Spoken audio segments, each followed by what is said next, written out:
के इस वीडियो में हम पढ़ेंगे मार्केंसिया का इंटरनल स्ट्रक्चर। इसके पिछले वीडियो में हमने मार्केंसिया की मार्फोलॉजी को पढ़ा था। इस वीडियो में हम मार्केंसिया की एनाटॉमी यानी इंटरनल स्ट्रक्चर्स को पढ़ते हैं।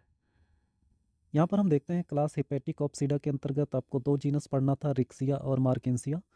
हम लोग रिक्सिया की एनाटॉमी को पढ़ लिए हैं और हम मार्केंसिया की एनाटॉमी को पढ़ते हैं, और दोनों की एनाटॉमी को हम देखेंगे क्या डिफरेंसेस हैं, दोनों की तुलना करेंगे।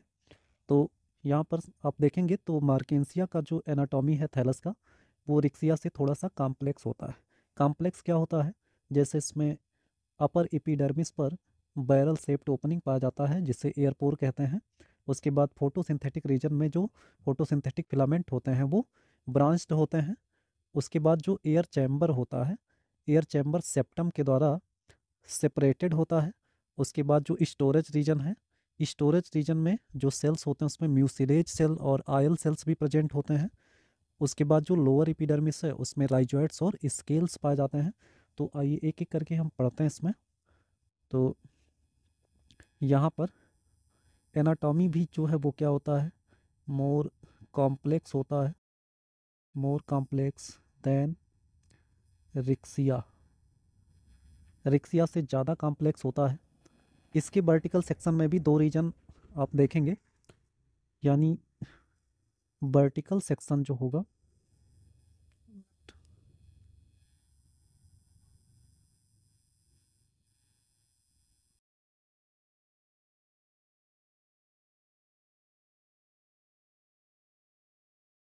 ये भी जो है इसमें दो डिस्टिंक्ट रीजन आपको देखने को मिलेगा।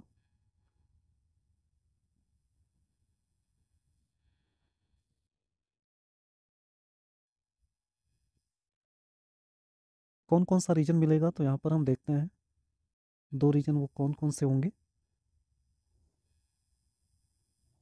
तो यहाँ पर फोटोसिंथेटिक रीजन मिलेगा,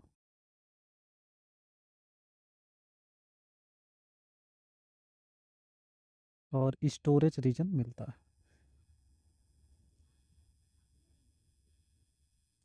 फोटोसिंथेटिक रीजन को एसिमिलेटरी रीजन भी कहते हैं।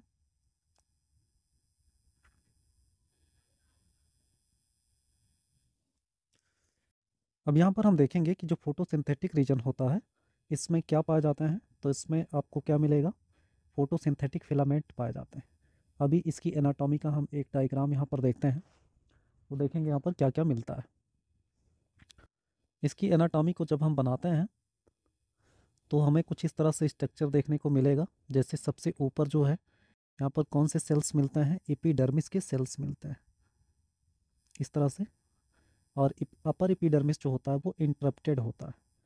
इंटरप्टेड का मतलब क्या हो जाएगा कि बीच बीच में यहाँ पर गैप होता है इस तरह से।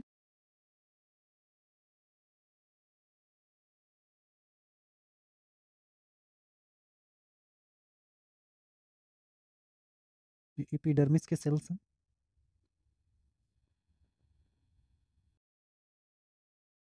अब यहाँ पर हम देखते हैं कि ये बीच बीच में जो गैप है, यहाँ पर आप समझेंगे इस लेयर को क्या नाम देते हैं, इसे कहते हैं अपर एपिडर्मिस।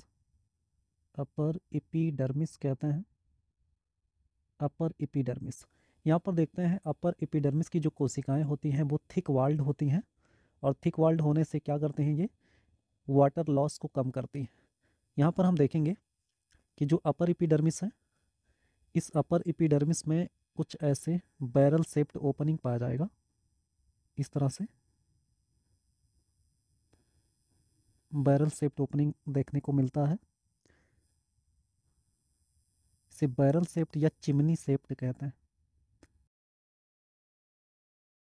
कुछ इस तरह से। और इस ओपनिंग को हम क्या नाम देते हैं, इसे एयर पोर कहते हैं। उसके बाद हम देखते हैं इसमें क्या देखने को मिलेगा, ये स्टोरेज रीजन यहाँ से स्टार्ट होगा।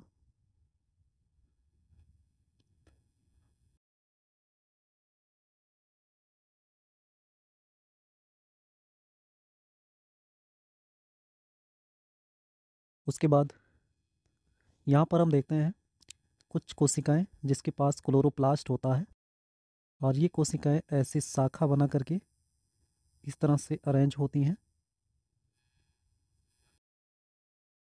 उसके बाद यहाँ पर हम देखते हैं फिर ऐसे जो है शाखा बना करके यहाँ पर भी कुछ कोशिकाएं अरेंज होती हैं। इन सभी कोशिकाओं में होता है क्लोरोप्लास्ट, जिसके द्वारा ये फोटोसिंथेसिस का काम करते हैं। इस तरह से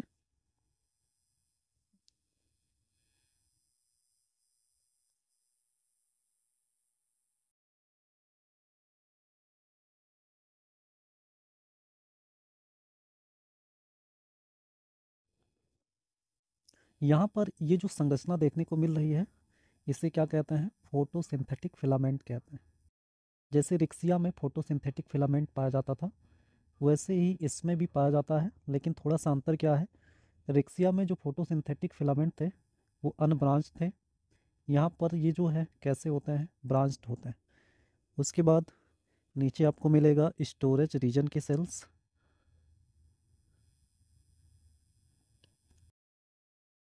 ये पैरेनकाइमेटस टिश्यू के बने होते हैं। यहाँ पर ये स्टोरेज रीजन के सेल्स होते हैं। स्टोरेज रीजन के सेल्स का करेक्टर ये है कि इसमें क्लोरोफिल अब्सेंट होता है और ये स्टार्च को स्टोर करने का काम करता है।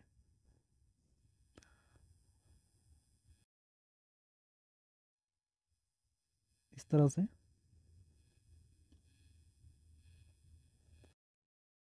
डायग्राम आपको एग्जाम में भी बनाने के लिए आएगा। ये स्टोरेज रीजन के सेल्स हैं और स्टोरेज रीजन के जस्ट नीचे आपको लोअर एपिडर्मिस मिलेगा।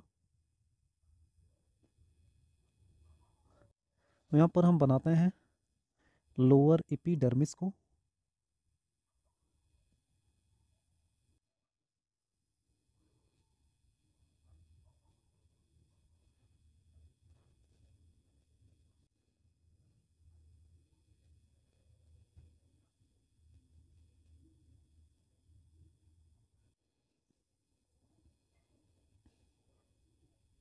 ये लोअर एपिडर्मिस है और लोअर एपिडर्मिस से आपको यहाँ पर क्या देखने को मिलेगा? राइजॉइड्स और स्केल्स दिखाई देंगे। तो यहाँ पर क्या क्या मिलेगा आपको? यहाँ पर राइजॉइड्स देखने को मिलेगा लोअर एपिडर्मिस पर, और क्या देखने को मिलेगा? स्केल्स। राइजॉइड्स यूनिसेलुलर होता है और स्केल्स क्या होते हैं? Multi cellular. यहाँ पर हम देखते हैं राइजॉइड्स भी दो तरह के होंगे इसमें, कुछ इस तरह से, और स्केल्स भी दो तरह के होते हैं। तो ये जो रीजन है आपको यहाँ पर, ये जो सेल्स होंगे इसमें क्या मिलेगा? यहाँ पर म्यूसिलेज सेल्स पाए जाते हैं। Mucilage cells. उसके बाद ये कौन सा लेयर है? ये लोअर एपिडर्मिस है। उसके बाद यहाँ पर ये स्केल्स है, स्केल। और ये क्या है? राइजॉइड्स है, राइजॉइड्स। अब यहाँ पर हम बात करते हैं, ये अपर एपिडर्मिस हो गया, ये लोअर एपिडर्मिस हो गया। अपर एपिडर्मिस में क्या पाया जाता है? यहाँ पर एयर पोर पाया जाता है। तो अपर एपिडर्मिस में जो एयर पोर पाया जाएगा, ये एयर पोर जो होता है ये क्या होता है? एनालॉगस, एनालॉगस टू स्टोमेटा होता है। स्टोमेटा की तरह ही होता है, क्योंकि स्टोमेटा भी क्या काम करता है? गैसेस एक्सचेंज का काम करता है।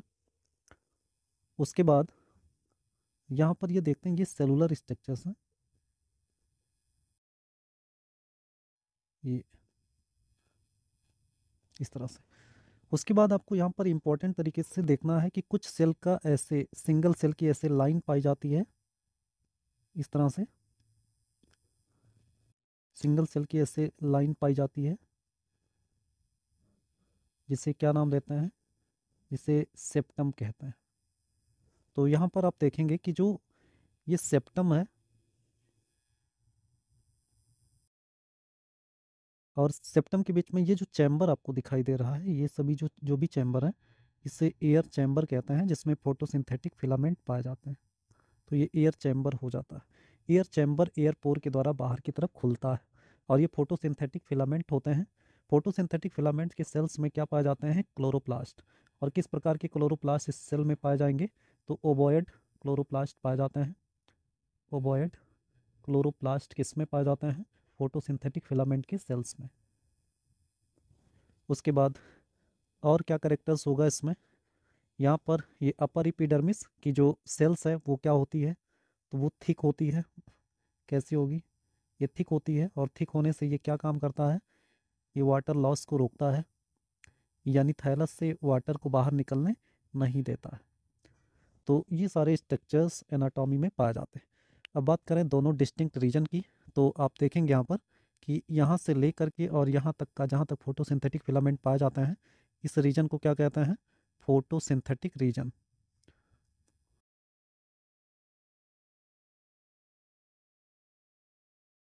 उसके बाद यहाँ पर आप देखेंगे फोटोसिंथेटिक रीजन से लेकर के और लोअर एपिडर्मिस तक, इसे क्या नाम देते हैं? Storage region. इसे क्या कहता है? स्टोरेज रीजन कहता है।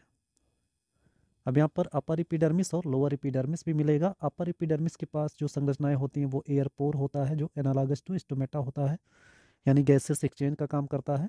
उसके बाद जो लोअर एपिडर्मिस है उसमें स्केल्स और राइजॉइड्स पाए जाते हैं। बाकी जो स्टोरेज रीजन के सेल्स हैं वो स्टार्च ग्रेन्यूल्स को स्टोर करते हैं। और इसमें क्या मिलता है? म्यूसिलेज सेल्स और आयल सेल्स भी पाए जाते हैं। क्या पाए जाएंगे इसमें? आयल सेल्स भी देखने को मिलते हैं। तो इस तरह से ये एनाटॉमी हो जाता है मार्केंसिया का। अगर रिक्सिया से इसको हम थोड़ा सा डिफ्रेंशिएट करें तो रिक्सिया में क्या होता है? रिक्सिया में जो अपर एपिडर्मिस है वो कंटिन्यू ना होकर के केवल एपिडर्मल सेल्स पाए जाते हैं। उसके बाद उसमें एयरपोर इस तरह से बैरल शेप्ड स्ट्रक्चर्स में नहीं पाया जाता है। उसके बाद जो फोटोसिंथेटिक फिलामेंट है उसमें अनब्रांच्ड होते हैं। उसके बाद ये जो सेप्टम है जो एयर चैम्बर को सेपरेट कर रहा है, ये सेप्टम भी अब्सेंट होता है। उसके बाद स्टोरेज रीजन में वहाँ पर म्यूसिलेज सेल या आयल सेल्स नहीं पाए जाते हैं। उसके बाद यहाँ पर और भी डिफरेंस क्या है कि रिक्सिया में जो स्केल्स होते थे वो सेम एक ही प्रकार के होते हैं। यहाँ दो प्रकार के स्केल्स मिलेंगे आपको, लेगुलेट और अपेंडिकुलेट। तो इस तरह से ये डिफरेंसेस होता है। ये मार्केंसिया के थैलस की एनाटॉमी है जिसको हमने वर्टिकल सेक्शन में देखा है। तो ये सारे स्ट्रक्चर्स मार्केंसिया के थैलस में दिखाई देते हैं। अगले वीडियो में हम मार्केंसिया में रिप्रोडक्शन के प्रोसेस को पढ़ें।